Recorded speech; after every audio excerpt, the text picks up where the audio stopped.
So on April 25th, 1972, that daytime, Adida invited some of the devotees, of friends of his that were with him, to meet with him in the back room of the Melrose Avenue Ashram. That's where his office was. And we went back there, and he said, this is going to be opening night. He called it opening night. And he said, maybe we shouldn't do it. Maybe we're going too far. Maybe we should drop the whole idea. And we're, of course, all in favor of just being in his company and just loving anything he says and anything he does. And we're saying, yeah, let's drop the whole thing, because to us, all it was about being with him. It wasn't about an opening, whatever the hell that meant. It was just being in his company, right? And he says, yeah, I think, he says, we originally talked about opening up a restaurant. Maybe we should just open a restaurant instead.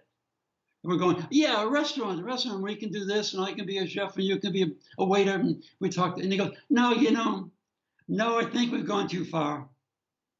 I think we're going to have the opening tonight.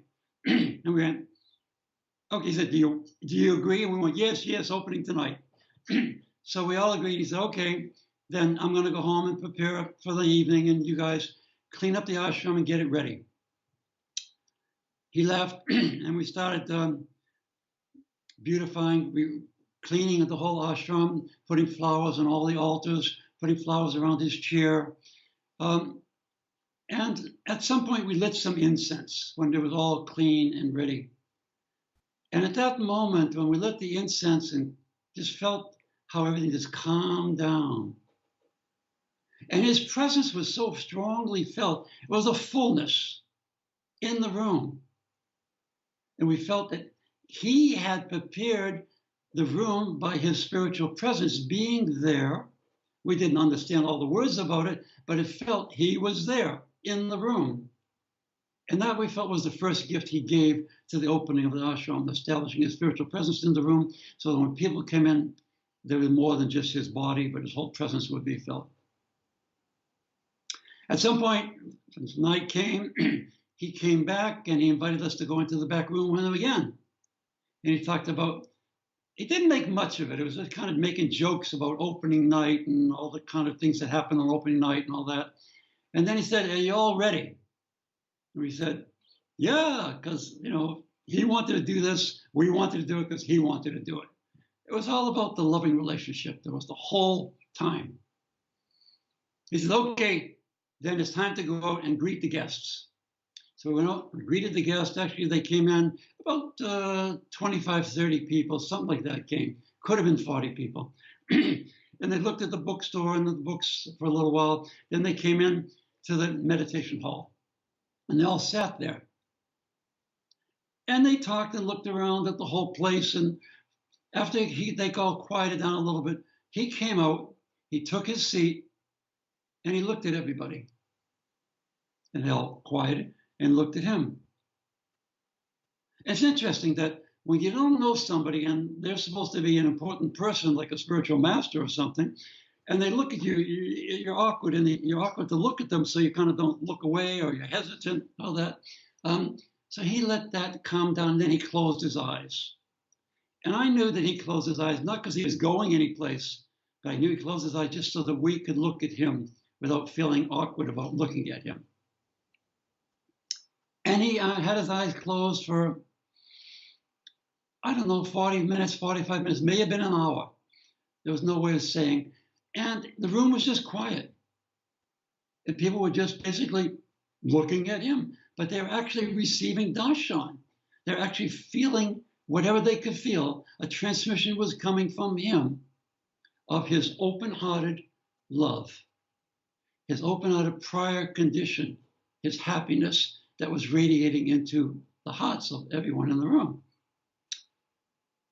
After the time of 45 minutes, or possibly up to an hour, he opened his eyes, he looked around the room again, made eye contact again with everybody, and he could tell, because I looked around the room too when he was doing that, just because I was more curious about what was going on, and they were all relaxed. They all had felt something that allowed them to trust and relaxed, and were able to look at him in the eyes more easily, right? And then he said, okay, so you've understood.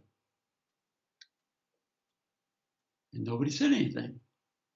And then he said, well, do you have any questions? And then somebody said, well, I have a question. He said, well, what's your question? He goes, look, well, you can explain to me what you mean about the word understanding. And that's where the whole thing started. And the greatest thing was that his teaching was about understanding the separative act of separation, the separative identity, right? And the contractions that come out of that identity. The person was testing Adida at the time, and he wanted to know what Adida had to say about different things. And as Adida answered him, the person started getting disturbed because he was getting answers that he didn't want to get. He wanted to find a problem. He wanted to find the limitations to Adida, and there was no limitation coming, right? So it was a perfect example. Now I said, your reaction, your disturbance is exactly what you must understand. That's what this way is all about. And it went on for a while, and we're all feeling, hey, man, well, shut up, all right? You asked enough questions. Leave him alone, you know? This is Franklin, come on. But it turned out the night ended. Franklin got up when it was over. He left, and people left, and they walked. Some people stayed in the bookstore, and then they all left. Once they all left, we went to the back room. Adida was waiting for us, and he said it was a good night. He appreciated everything that happened. And someone said, yeah, but that guy that asked you that questions, and yeah, no, don't criticize the guy. The guy actually, it was good what he asked. It brought the teaching out. It's a tradition where in the esoteric orders of spirituality, these things happen. It was good that it happened there, and it's good that it brought the whole teaching out. And then he asked us, well, who do we know of the people that came? How do we know them? What about them? He wanted to get into the relationship with the people that came already, right?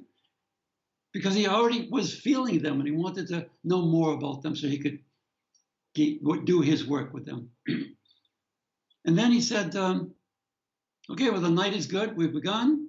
And he gave each of us a great big hug. And he said, I'll see you all tomorrow. So an interesting thing about the guy who asked the questions on opening night about understanding, later in life, he became Elvis Presley's hairdresser. And while he took care of Elvis Presley's appearances and his hair, he would read teachings to Elvis Presley, and he included reading Adida's teachings to Elvis Presley.